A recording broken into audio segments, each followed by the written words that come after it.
Hillary. And I'm Clinton. And welcome to Blacklantic. We're a podcast, website, and media channel with the goal of bringing Black, Canadian, East Coast voices to the world. You can expect to hear from us every week with guests or open discussion, exploring topics and perspectives from all over Atlantic Canada. Be sure to visit our website at blacklantic.ca. And search for us, Blacklantic, on all socials. How are you today?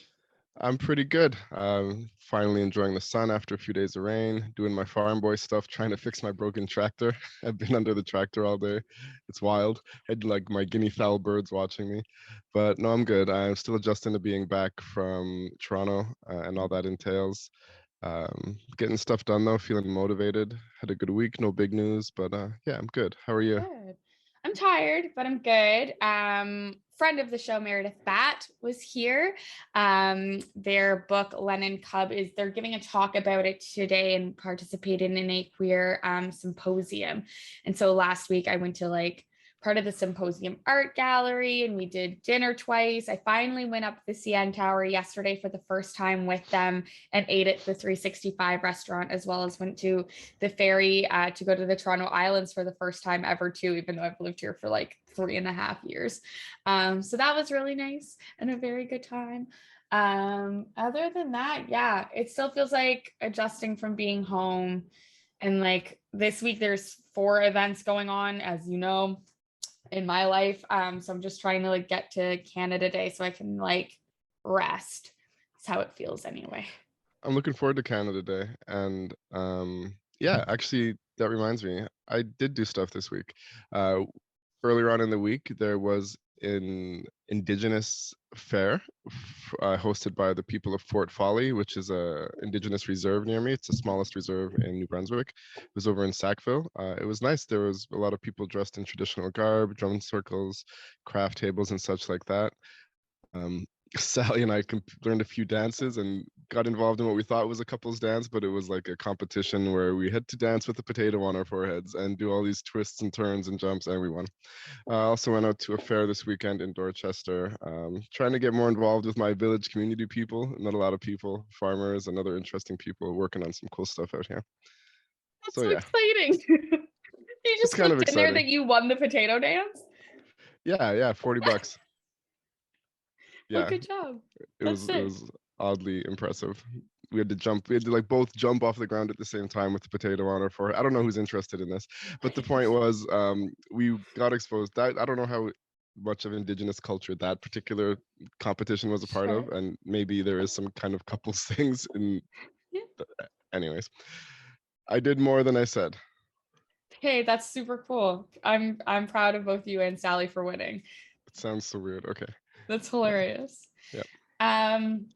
So this week, I think we're only going to talk about 2 topics that are going on. One, extremely heavy, and while not explicitly Black specific, I think it's really important to talk about.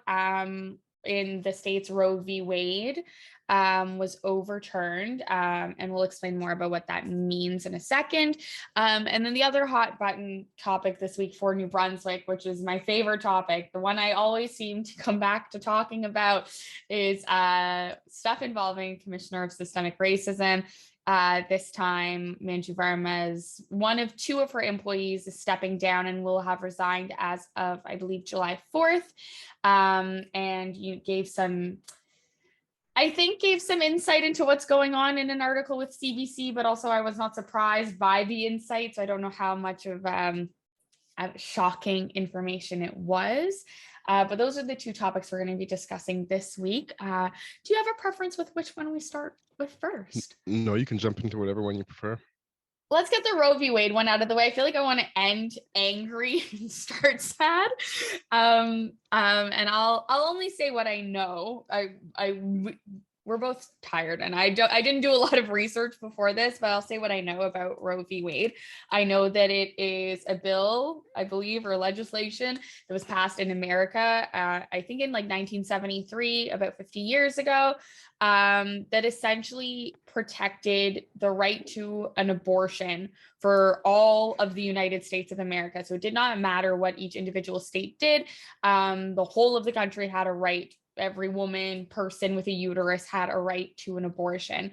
From my understanding, before Trump left, after some Supreme Court members passed away or retired, they were replaced by people who seem to really want to put the church and state back together instead of separating the church and state.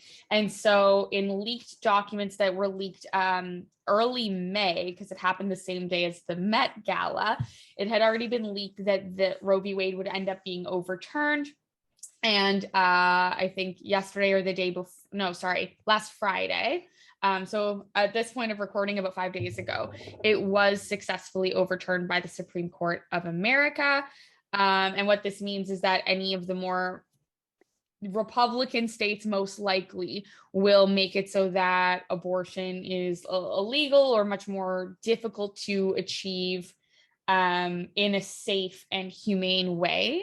And that's what is very scary for a lot of people, because that means that marginalized people with not a lot of money, people of color more specifically, will be affected by this, because they will have a harder time traveling to other states or traveling to Canada to get safe abortions, and more women are going to die by getting abortions in these much more difficult, excruciating, life-threatening ways.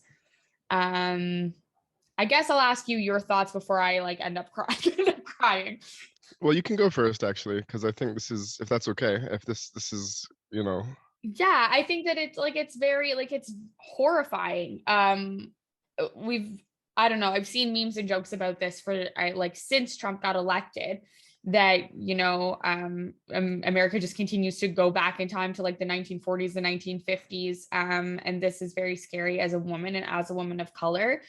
I think my biggest thought is that it's not that Canada is that far off from that. There are the statistics that show that a large percentage of the conservative government would vote to abolish abortions or take away that access of healthcare, etc., if we had a conservative federal government, which is part of the only reason why I continue to vote Liberal, even though I hate them as well.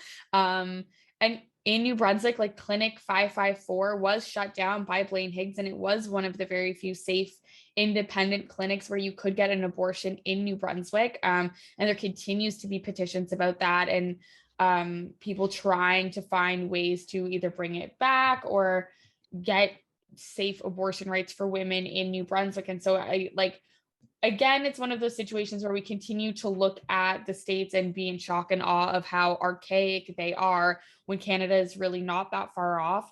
And as someone who is very loud about all the time she has been sexually assaulted, I think it's horrific.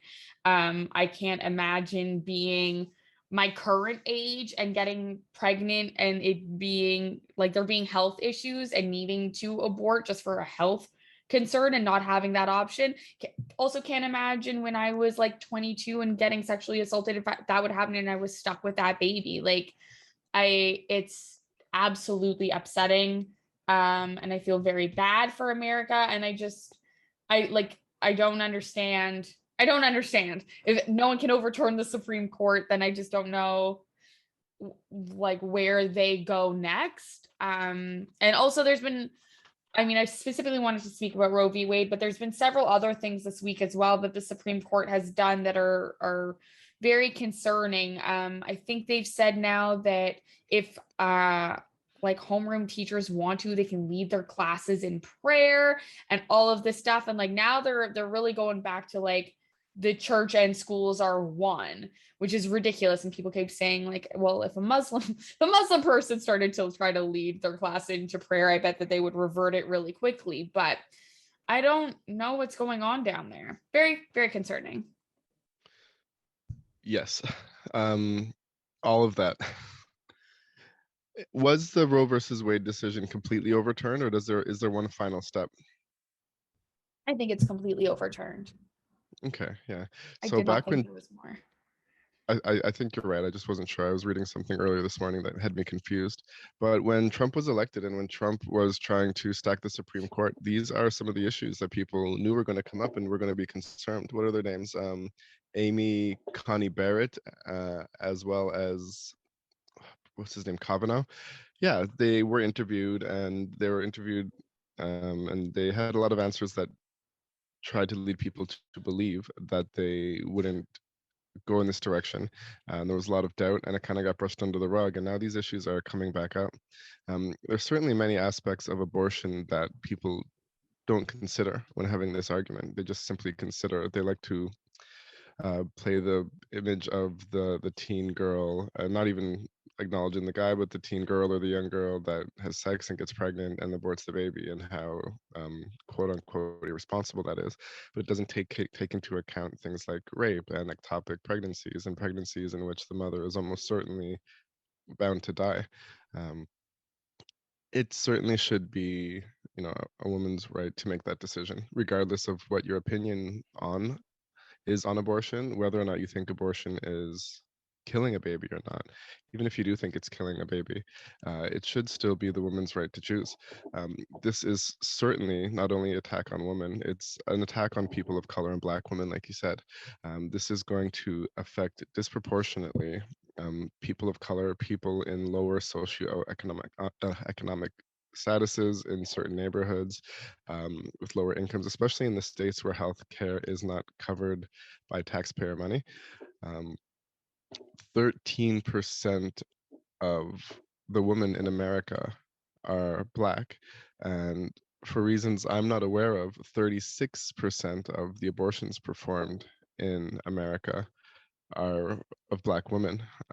Now, that is a whole other podcast episode for why that is, why there is such a larger rate of Black women having abortions than non-Black women.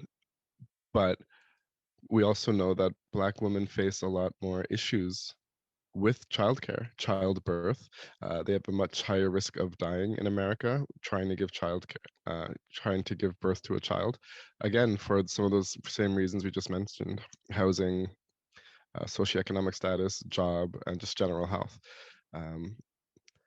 52% of African Americans in America are aborted. So again, I can't speak to the reasons of why and what that's going to do for America over the years. If that will mean more Black people are born or more Black women die as a result of not having options. It's really scary.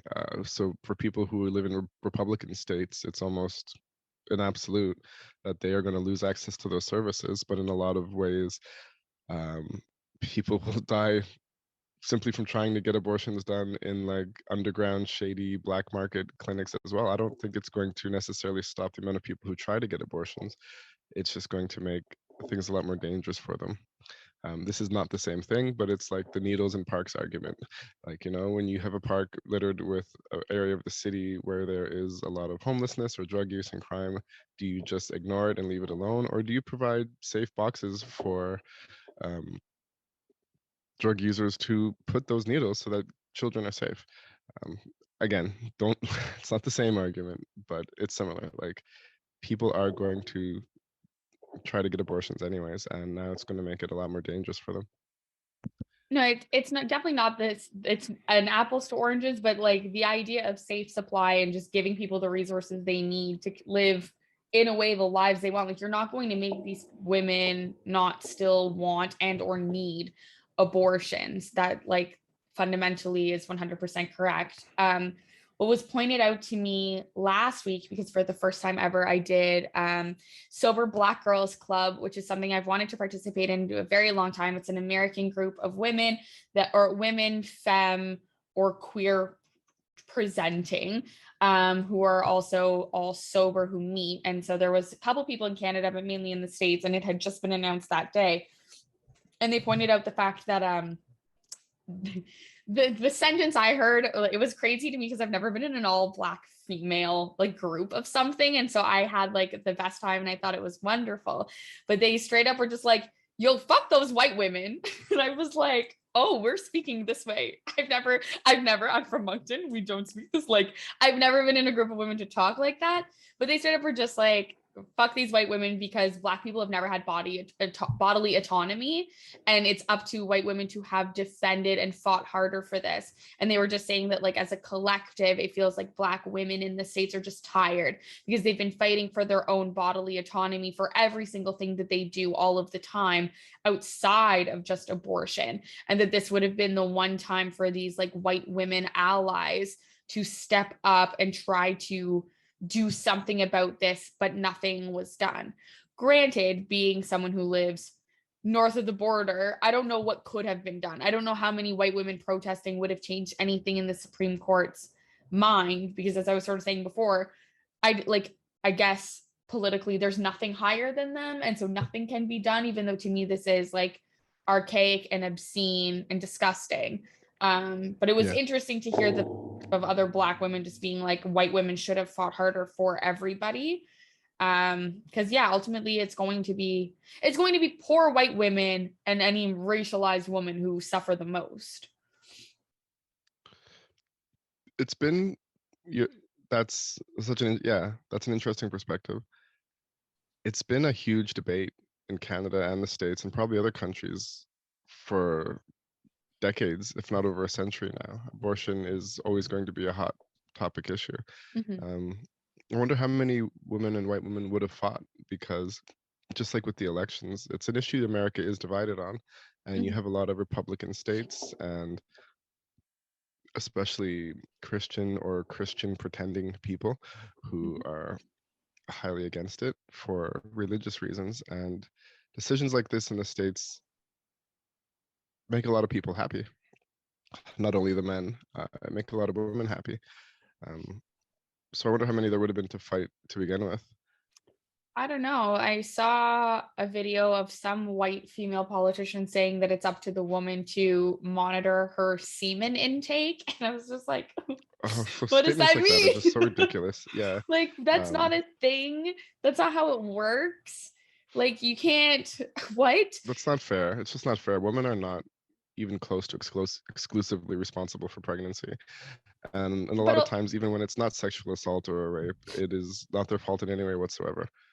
No, it's definitely that, but also to have, it's frustrating to put all the onus on women. Secondly, it's frustrating to hear a woman try to say to other women that the means of protecting yourself is to monitor how much semen you're intaking. Like, that's not scientifically, that is not I kind of like flew over my head. Like, what does that even mean? I don't have a measuring cup in here. Let's not get into that doesn't work. I can make a lot of weird comments about this. Like, I can see the memes. I'm sure there are memes about that comment. It just doesn't make sense. So I don't like. Pretty weird to monitor. Okay, well, I've had this much this week, so I'm gonna cut back. I've reached my quota. I've reached my quota, so I'm sorry. We have to close up shop this week. Yeah, it takes like a micro drop. Yes, if these people would stop, I don't know. That's the thing, right? With teaching, like having the church and state come together is then you teach abstinence versus proper sex education, and you've got people who can, to a room of other people, say something like this without proper education, which, like, if anyone takes a course, it takes, like you just said, a micro drop to screw up someone's whole ass day. So yeah, the whole thing is just really sad, and I don't think it's not impossible to happen here, which is the scariest part. It should certainly be a woman's choice, and have you ever heard the argument that men should have a say? I mean, I would get torn apart, and I don't think it's like, I'm not saying this is my opinion, but there are women who, this is like such a rare case, but sometimes you have to talk about rare cases when it comes to abortion. There are women that set up men, or that break condoms, or that do other things to get themselves pregnant. So in my opinion, I think that, like, unless it's like situation where the woman's going to die, like, there's very rare cases, but I don't think that, like, I think that men should have a say in certain circumstances. I think that the problem with, like, when women set men up, is that like the man could want that abortion, but she's not going to go through with it. And so then you couldn't force her into it. You know what I mean? I No, think you it should be a couldn't. joint conversation. If it's like, hey, I don't think I'm financially ready. I'm 28 right I'm now. I'm talking like, let's say you're an NBA basketball player. We've all heard those stories, right? And they like use the condom, and the woman pokes a hole in the condom, or the guy throws the condom in the garbage can, because this is documented. This happens. And then the woman will go into the garbage can, get the condom, impregnate themselves, and then the NBA player is stuck paying for child support for the rest of his life. Right. I'm not. This should not be forefront. Just before we end this topic, it is. I No. have heard it discussed among other. The only problem places. with that scenario is the fact that you would be forcing a woman into a medical procedure. I know. That's where I think there's a problem there. But I think that if there's proof that that's happening, then that person should not be should be eligible for some kind of like criminal punishment and never get child support and be stuck to financially take care of that child on their own. And Yep. in like maybe a certain scenario, the reason I am alive, that is probably the outcome that should have happened, because I know that my mother was just trying to trap my father. But like, I don't think in those cases it should be an abortion, but I do think in a lot of cases men should be consulted, because it's just as much their DNA that they could also potentially love that child, want that child. And if a woman just like, I don't know, I've heard of like not the opposite, but the other scenario where women get pregnant, they don't want the baby, they say nothing, they abort it, and then somehow the man finds out later and would have wanted the kid, and it ends relationships. Like, that's also to me a fucked up scenario for the guy, and I have sympathy to that scenario. Like, I can't imagine not telling my partner, person I was with, even if it was for just like a short amount of time. That happens as well, and it's just a reality that women do try to trap men, and also women get abortions without telling men. And even with the NBA basketball player, it could be your gut reaction to be like, well, then he shouldn't have had sex with her while on the road. But you can't say that, because that's the same argument people try to use against women, and they try to blame women while she shouldn't be having sex. It's just going to continue to be complicated. What really saddens me is that this isn't a decision that should have been overturned. It should be. You see, I come from a Christian background, and I do respect my parents' values, but it shouldn't have been a decision that's overturned. And regardless of your opinion on it, if people are going to try to get abortions anyways, and it should be the woman's choice. The men should be having. There should be. This would be way down the road. It's really complicated. There should, in some circumstances, be a legal obligation for a man's opinion to be considered. But again, not like you can force a woman into a medical procedure, but maybe the whole burden doesn't have to be on the man if it can be proven that he was somehow tricked into pregnancy. Well, and that's but in the where end, sorry, you can come. Oh, go ahead. I was going to say, in the end, it really saddens me how this is going to affect disproportionately women of color, Black people. It's going to contribute to a lot more women dying unnecessarily. And it's going to really hurt. Like, we don't know if this will come to Canada, but we do know that Canada is heavily influenced by the States, regardless of how we like to do that better than thou mentality.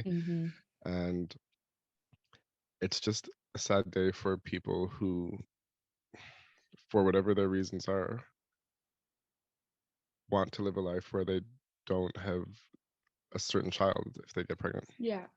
All I was going to add is like, that's where it comes into conversations about actually working harder towards like male contraceptive or vasectomies, or getting it like to be stopped at a different, like stopping it at a different source. Like, if you, not that I necessarily think all men in the States should be like lining up to get vasectomies to prevent, like to help protect women, but it is supposed to be reversible at a certain point. And I know that male contraceptive is something that has been, I think, finally successful and in the works, and just not, it's not like, it hasn't like taken up a storm or anything, but like I would hope that in some of those Republican states that would be now considered a more viable option instead of the alternative.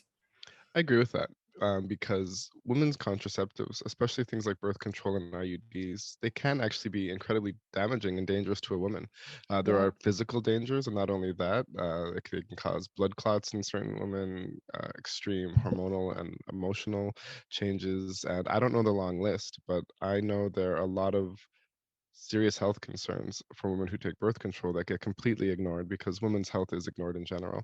And, they could have developed quicker or better, um, some better forms of male contraception. Like if a vasectomy is reversible, I don't think in all cases, and just because a man doesn't want to get a woman pregnant today, it doesn't mean he won't want to get it in a couple years or with a particular woman that he's just dating a little while. But a pill for a male, things like that. If you want to make the argument that, a male who is living a single life and wants to be careful and wants to make absolutely certain that he cannot impregnate someone, if there was a pill that would make his semen not swim in the right direction or something like that, or go to sleep for a while, that would be something that should be explored as well. I definitely think so. But anyway, I guess we'll see how this pans out. And my question still remains, I don't know at what point this could ever be put back. So I don't know what the next, 50 years of America are going to look like, but That's why I was really curious about whether it was final, I because think it will so. also um, be quite a topic in the upcoming elections. Aren't there going to be elections in the states? It's so the Democrats are going to have a really strong argument for, like, if you ever want this reversed, you have to vote Democrat, Democrat, Yeah. Democrat, Democrat. And we're going to see, like I said, America tends to be divided 50-50. I think other than the fear and threat of recession and the Russia-Ukraine war, abortion is going to be a hot topic during the upcoming Yeah. elections. And I think they're the midterm elections. I think But so. yeah, so this is really going to heat up.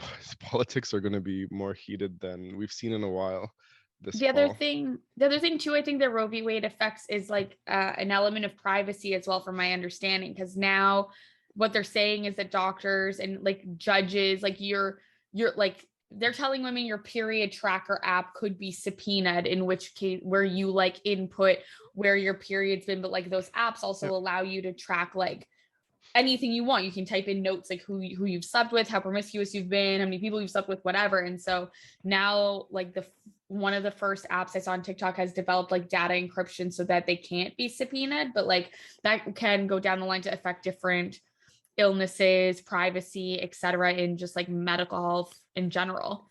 Wow, that's actually a More serious than women. issue. Yeah. Yeah, so this November 8th, 2022 is the midterm elections where all 435 seats in the House of Representatives and 35 of the 100 seats in the Senate will be contested. So depending on how people vote, you could see a major shift in American politics this fall. I'm pretty sure the Republicans, correct me if I'm wrong, or if you know, do the Republicans currently control both the House and the Senate? Or maybe just one of the two. But I know Joe Biden's having a huge amount of trouble getting anything done, just like Obama had the same problem because the Republicans can shoot down a lot of what he proposes anyways. That does sound like a lot of what I've heard. So you're probably right, but fingers crossed that changes, or else I don't know. We'll see. We'll see where America really stands. Look, it's easy to read the news, but when Americans vote, depending on voter suppression, Mm-hmm. I think this would be a major caveat in how people decide to vote this fall, Yes. especially those on the fencers. Yeah. You want to know what I hope makes people Yes. change the way they vote in New Brunswick? Uh, Blaine Higgs and her beef. yeah, maybe. I think you'll change a few perspectives there. I think we Literally at this have. point, I'm about to move home, I'm about to run for office against Blaine just to fight him with my own hands. But Hey, well, we'd build you. You'd have. There may be people you already know doing that in the upcoming years. So yeah, maybe you I would can be you a can hop on supporter. board, or hop on the Yeah, yeah. team, or run yourself. We'll see. We'll see. Yeah. So as we've spoken about at length on this podcast, on other podcasts, on blogs, on me personally on CBC, Commissioner of Systemic Racism, and Yep. this whole continued situation. So I will do my due diligence and I will go through the timeline. Hold on. So first off, all you wrote a blog on this recently, and second of all, if you're still listening to this, if you're on YouTube, smash that like button, subscribe to our channel. If you are listening to us on any of your favorite streaming platforms, follow us. Follow us right now. Please leave a comment, leave your opinion. It really helps out the channel. I really like All the right. follow us right now. Please. That's cute. Okay, topic 2. Yeah, so topic 2. Back in, let's see if I can get this right, in May of 2021, it was announced that there would be a commissioner for systemic racism for the province of New Brunswick. There was never a timeline given on how quickly that person would be hired. However, it had explicitly said that the reporting needed to be done and the job would be finalized by March of 2022. That person was never hired until September. Justin Trudeau was reelected on a Monday, and that following Friday, Blaine Higgs announced that the person to be commissioner for systemic racism was Manju Varma. Great, fabulous, wonderful. I believe you and I had both said on different platforms at several occasions that we were a little skeptical about what this could bring because we didn't know what would hold Blaine Higgs accountable to actually do anything that was reported. We also weren't sure it would be a person of color reported or a woman, et cetera, et cetera. So Manju Varma gets hired. They then change the date that the reporting would be due to the end of this year as opposed to March. So I believe it'll be now like December 2022, or maybe I think I read in the most recent article, like late fall of 2022, but given like a 6 to 7 month extension, considering how long it took for Manju to get hired. Throughout this podcast, we have reported on the fact that Manju has explicitly said that she cannot take specific racism complaints while doing her inquiry because she just doesn't have enough time. However, she does have a bilingual podcast. We're not sure if that's taxpayer funded. I have questions still. And so in the last week and a half, one of the only 2 people hired working with her, the senior advisor, Robert Tay Borroughs, has announced that he is stepping down as of July 4th. He's only one of 2 staff working with Varma. And he, in an article with CBC, which I did link to in my blog, he sort of outlines the various different ways in which Blaine Higgs is actually just like impeding the reporting to even be done in a proper way. So I think where I was concerned that a report would be handed over and nothing would be done, I never thought that Blaine would just not let the reporting happen in an efficient, fair, or equitable way. Some examples include that Varma had a recommendation for the government to call a public inquiry into systemic racism against Indigenous peoples in the policing and criminal justice sector. And Blaine Higgs caused those to be shelved. And there's a few other examples as well, which led Tay Borroughs like specifically to say that he's no longer convinced that the work from the commissioner's office will meet the needs of the First Nations in the province as they have articulated them to us. After all of this caused 6 different chiefs. Wait, yes, 9. 6 chiefs. I thought it was 9. Maybe 6. Okay, go on. The chiefs of 9. I got that from your blog. The chiefs of 9 Mi'kmaq communities in New Brunswick announced Monday they will no longer participate in the commissioner's process, and they joined 6 of the Wolastoqey Nation, who had already previously declined to participate. So it's a total of 15 Indigenous people who are now like, we're out. We're done with this. Let me just start by asking your initial thoughts, feelings, questions, and concerns. Well, I am not surprised at all that the Higgs government would block and submit and, want to draw blocked out lines on certain parts of this report or prevent them from being incorporated at all. You have been the one screaming it loudest from the rooftops, but we all have, like, this is rigged. This is PR. This is for showmanship. Yeah, it's taxpayer money, but they blow taxpayer money on everything. I mean, we wanted to be a little hopeful, at least, that there might be an attempt at goodness, but now, this is a bold move. Weeks before this report's supposed to come out, what's his name, Taylor Borroughs? Yes, Robert Tay Borroughs. Robert Tay Borroughs, him stepping down is quite significant, bringing the other 9 chiefs with him. And also, like, that sucks. One thing we've been really vocal about on this show since day one, and we can fully admit, is that as bad as Black people may have had it, as bad as immigrants or newcomers or other marginalized groups may have had it, like no one has had it worse in Canada than First Nations people. There's no comparison. Like by a landslide, they have been screwed left, right, and center. And as much as as Black people and people of color, immigrants, newcomers, as much as we want there to be less racism in this province and country, and as much as we were kind of like hopefully waiting for the results of this to see if it would move the bar forward at all, it's the Indigenous people who are speaking out the loudest against it that are now apparently getting screwed the most.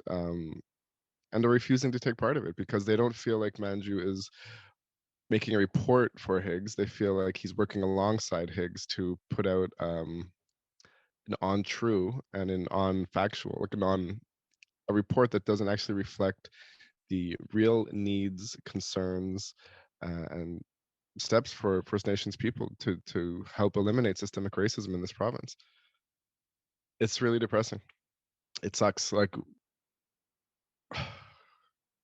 Higgs needs to be taken out of power.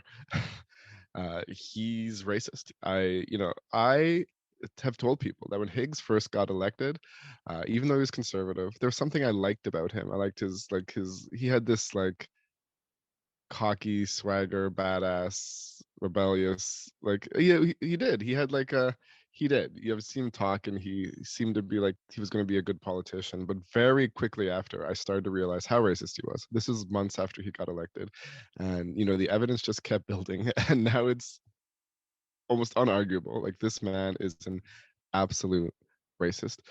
He's racist against Indigenous people, Black people, immigrants. He just doesn't care. He's so cocky. He's so cockily like. I wouldn't be surprised if he just came out and said it.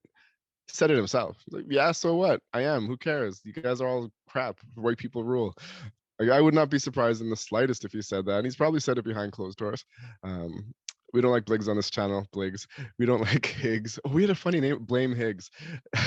We used to call him Blame Higgs. Remember? Anyways, Blame all jokes Higgs. aside, I think Manju was a good person for the job with all the limitations that she had. I don't think that anyone being put in that position would have been able to do the job. I met Junior Kalala a few months ago, who I believe is the only other person working with her now. He seemed like a good guy. At the same time, he seemed a bit tired and stressed. I think it's a really hard task they undertook, and not only the task of it itself, but if it's being suppressed by the people you're making the report for before the report's even out, like what a waste of time. Yeah, this report's really damning. It's another conspiracy by the New Brunswick government, and it just really shows and proves that New Brunswick is not taking the steps necessary under the conservative government, and probably they wouldn't do it under the Liberals either, to move the bar forward and help eliminate racism. Are you listening to background noise? Okay. Yeah, my little 3-year-old just ran in the room. Cute guy. It wasn't Yes. your background noise. Someone's bringing my trash cans, and so I was anticipating okay. my turn to speak, but all I hear in my end is I was like, Oh. oh no.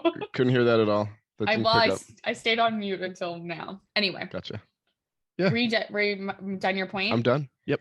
So I want to just read what Robert Tay Borroughs said in his resignation letter, is that he was troubled by the false pretenses under which we are expected to do our work, the limits placed by external forces on what we can and cannot say in your final report has compromised our already fragile independence.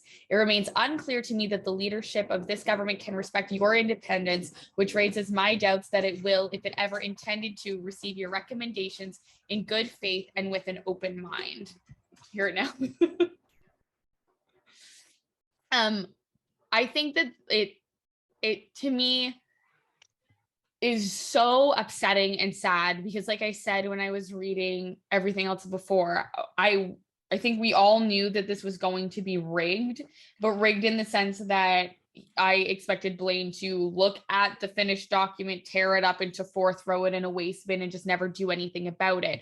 I didn't think that he would actually get into the way of any of the reporting that needed to happen.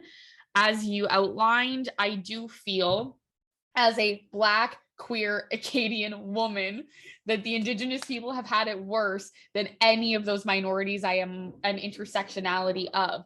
I believe that our country continues to try to create a genocide against them. They still don't have running water. We still have not uncovered all of the buried bodies underneath residential school sites, and these continue to be ongoing issues. And for them to purposefully shelve looking into the policing and like unjust criminal activity that is like searched for against Indigenous people is so alarming, because it tells you that they know that the problem's there. It sort of reminds me of wait, my whole thought just left. I guess for me, all it makes me think of is that, like, oh, it reminds me of them trying to hide the mystery illness. To me, it reeks the exact same way. Yeah. You know damn well you've mistreated Indigenous people for the entirety that this country has stood, the entirety that New Brunswick has been a province. We know that Blaine Higgs himself has done, I wouldn't say bad against the Indigenous people, but at one point he had threatened to take away tax exemptions. We know that he has not enshrined Truth and Reconciliation Day and then immediately worn an orange t-shirt for the photo op. Like, he is all for the press and for making himself look good while purposefully hurting marginalized groups of people and being, as we've said, in the opinion of this podcast, an out loud racist. For me, it just makes me sad because I see the increased diversity every time I go home. I see like so many colors and beautiful people and faces and cultures coming into this province. And this false attempt at getting work done to make anything easier for any groups of people is what's so saddening, because it could have been a step in the right direction. It could have at least been a better pretended step in the right direction. But for somebody to quit who's straight out saying like, we're not going to, like, this work is already being undermined, is insane. And not to be that, I don't want this to sound like I'm being that person by being like, what about us? But if we know that Indigenous people are being hurt the worst, and it would have been probably the easiest to report on how to make their community safer, and we know that specifically their community is one that is being neglected in this report, how is this report ever going to serve Black people who, in my opinion, have it slightly better in New Brunswick? Like, are they only going to talk about the marginalized people who do have it better to make it seem like they're not that bad? Or were they just going to lie about everything? That's the question that I have. And we will find out, because the report will get done. But in my head, it's an entire farce. And so is the province of New Brunswick. It upsets me, like boiling point upset. I am so tired, but I have enough energy to be like, fuck Blaine Higgs. The entire province of New Brunswick is a farce. Did you mean to say that like that? Because that's funny and not necessarily untrue, but that's literally what came out of your mouth. That is what I said. That is what I meant. Yeah, okay. I don't mean that's like funny. the population, but if you think like New Brunswick is a joke, it's a joke. In a lot of ways it is. Yeah, you're right. The redeeming qualities of the province are wonderful, but there are so few in comparison to this tomfoolery. I will use every whack word that I know, but like, it is upsetting. It's upsetting that New Brunswick is a joke. Yeah, there are a lot of places in Ontario, in Canada, that have problems. Like, I was recently at my brother-in-law's house, and we talked for a long time about a lot of the struggles Black people in Toronto still face. The police are still quite aggressive towards them. They still are misrepresented in a lot of ways. You may see some successful Black people or some middle-class Black people, but you don't realize that the majority of them are still living in pretty bad conditions in Toronto, in certain neighborhoods and stuff like that. Props to Robert Tay Borroughs for speaking out and getting his voice out there, because that certainly sheds light on the situation in a big way, and it will really affect the way this report is seen when it comes out. If he had not have said anything, the report it wasn't the report wouldn't have actually had like black redacted lines, right? By the sounds of it, they were just literally telling them behind closed doors what they had to avoid, what they couldn't talk about, what they couldn't discuss, according to Robert Tay Borroughs. Hopefully this is like that hope, like shining grace. Maybe some of these people from around Canada and Ontarians that are Black or people of color that have moved here in the past year, maybe they will can help contribute, like we try to do, to being the strong voice, the ones that stay here, at least the ones to be that strong voice, to be like like I'm not down for this. This is not how things should go. Like, this is not right. I have a friend named Azuri that I'd like to have on the show soon. He's grew up in Toronto, from Jamaica, and he actually got into healthcare when he moved here. And it's funny because he's like a young Black male in healthcare, but he has become like sort of the whistleblower or the voice for all the things that are wrong at his particular place of work in his actual department. And he's actually been speaking out against, not even just because he's Black, he's been speaking out against like job labor issues and where people are treated, and he's organized meetings, and he's got the company to actually start to treat their employees better. A Black Torontonian coming to New Brunswick working in healthcare. So hopefully, like, immigrants may not know their rights in Canada, but Canadians do. So my hope is that the people that came to New Brunswick over the years, they will see the same bullshit that we see, and they will start to speak out just as loud as us, and make change as well. Because we damn know well that we know now, if we had any doubt, that this report is not going to work to make any changes in New Brunswick. And so the question is, like, this is bullshit. We thought it was bullshit. What can we continue to do? Like, what's next? We know there's lots of work being done behind the scenes. We talked to a lot of people doing work, but depressing. Oh, so Robert Tay Borroughs, it's also interesting that before he decided to make the decision to step down, he spoke to Arlene Dunn, who is the Minister of Aboriginal Affairs for the Conservative New Brunswick government, but also is a board member for Black Lives Matter New Brunswick based out of St. John. So I wonder what the conversation was had there, and what Arlene Dunn is saying in the news seems to contradict Robert Tay Borroughs' position. Arlene Dunn is saying that actually no, race relations have improved with the Conservative government in New Brunswick regarding Indigenous people, and they're moving the bar forward, not backward. However, the Chiefs are saying something different. So that's a question too. I know in the article, like, or Arlene had said she found it alarming from her perspective that when she asked the question about some of the work that's being done within the respective departments around policing, the Varma wasn't aware about those things at all, and that her report didn't include input from various government departments. So almost like she was targeting very specific ones instead of giving an overview of all of them. And Arlene Dunn had concerns about that. So I do find it interesting that Arlene has concerns about Varma's work. Ray like also, and then he has concerns about how Higgs is preventing things. And so it's sort of, I don't know if it's supposed to read as though Arlene Dunn is also saying, well, like, she missed these 3 points, like almost as a comeback to, because apparently in the conversation, it was a behind closed doors conversation that had with Varma, Arlene Dunn, Blaine Higgs, and Robert Tay Borroughs all together, that sort of, I think, led to this like falling apart of the whole mission. And so I don't know. I don't know if Arlene saying that like she had concerns as well is supposed to be not a jab, but also something else. Yeah, that's wild. Yeah. So in a way, that's compromising the ability of Varma to do her job properly by saying, well, no, girl, you missed this, that, and that. You're like, things are better than you think. You ain't right about this. And at the same time, that's not really a response. That's not really a response to saying, if she is saying that the report is leaving out these things that make the government look good, that's not really a response to Robert Tay Borroughs saying, no, they're not letting us put in the report things that are bad. That's not, you don't say, well, these things are good, so you can't report on these things that are bad. It seems like a politician's deflection in a way. Yeah. I mean, the way the article, and I mean, obviously, like, fans and supporters of CBC on the show, because we do work directly with them, but the way that they've outlined the article, it does segue from Andrew Varma saying that everything is on the table for her report and she'll stand by her recommendations. And then she's quoted as saying it will be a collection of voices that have been silenced thus far. Immediately after that, CBC points out that speaking to reporters on Monday, Dunn had pointed out that she had left out several perspectives. So the way CBC outlines it is as if Varma's like, I'm going to shine a light on people who've not had a voice. And then Arlene Dunn being like, well, you missed 8 voices. And so it sounds probably much cattier than it actually is and much more dramatic than it actually is.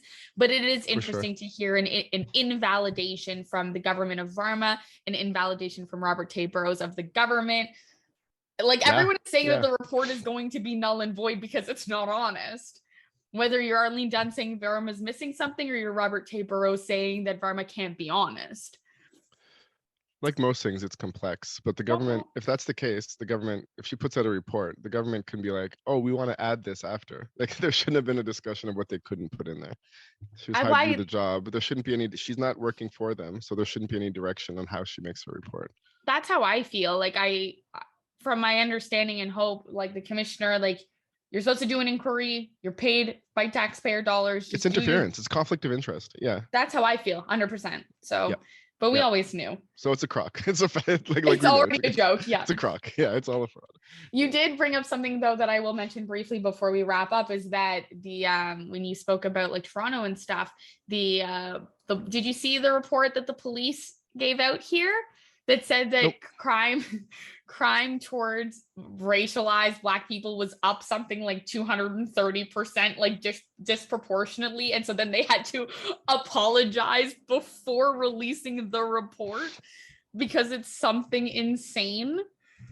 Hold on. I know I said we were doing this. Hold on. No. Okay, it's insane. No, that could be another topic. We can't end the podcast by doing. We'll talk about it another time, but I'm pretty sure it's like hundreds of %. So lots of percentages. Yes. Nowhere safe to live. It's all lies.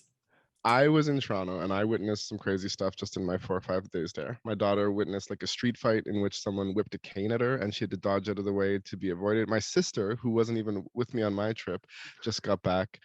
She was only there for 4 days and she said she witnessed like 3 different conflicts, like 2 guys fighting and choking each other on the street, a guy following her like creepily and like talking to her and like being like inches from her face, and then she witnessed 2 physical altercations. And I don't know, I've never felt afraid in Toronto, and I know I'm a male, but we're not getting into a new topic, but yeah, there's like really nowhere that's probably great to live at the moment. Everything has its pros and cons.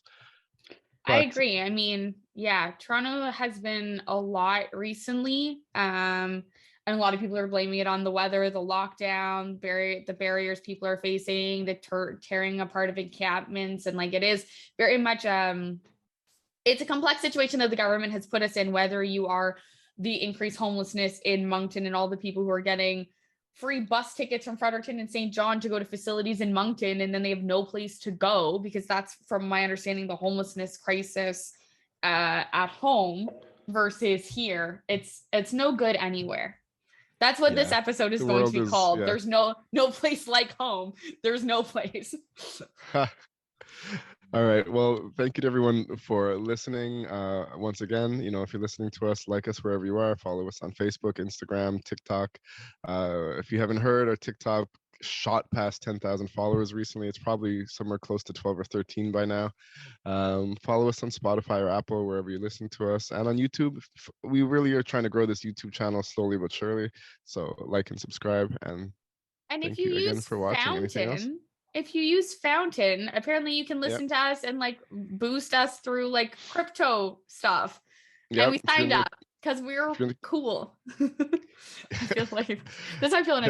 Hillary is finally, after a year and a half, not laughing hysterically whenever someone mentions cryptocurrency.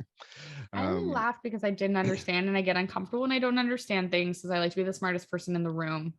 That's okay. Now I will learn. Yep. Anyway. So you can listen to us on fountain.fm, where you can earn cryptocurrency, and so can we. Or you can listen to us on audius.co. It's another platform. Look for Blacklantic, where you can earn cryptocurrency. Sounds good. Clinton Davis, Crapberry. Peace. Bye.